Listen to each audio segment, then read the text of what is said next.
Grabe ate, meron nga nagpadala sa atin ng regalo na galing nga sa isang follower from Dubai.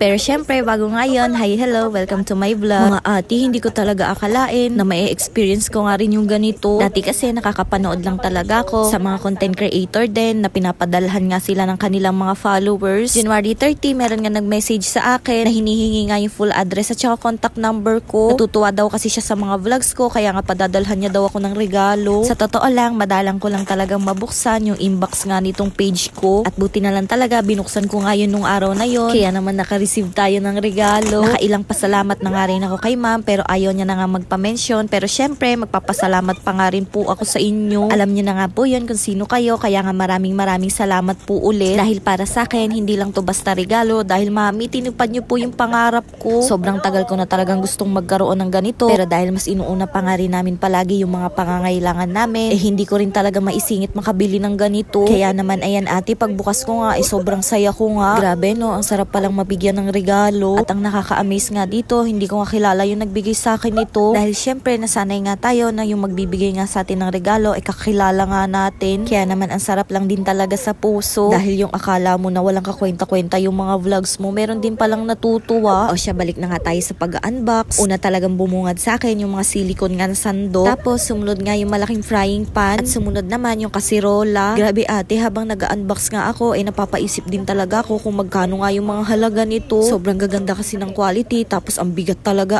ate. Tapos malalaman mo talaga na solid follower nga yung nagpadala nito. Dahil ate, alam na alam niya yung tema natin. Grabe, sobrang ganda talaga mga ate. At hanggang ngayon nga, hindi pa rin talaga ako makapaniwala na meron na nga rin akong aesthetic na mga lutuan. Meron na nga rin kasamang gunting at saka itong tatlong maliit na kutsilyo. Perfect nga din talaga to dahil iisa nga lang yung kutsilyo dito sa bahay. Tapos akala ko talaga yun na nga yun, pero meron pa nga ako nakita na box. Tapos pag open ko nga ate, induction cooker nga. Grabe din talaga yung nagregalo sa akin dahil kinumpleto na nga. Grabe, sobrang pangarap ko rin talaga yung ganito. Tapos pati nga tong induction cooker, sobrang aesthetic nga rin. Wala na, magluluto ka na lang talaga.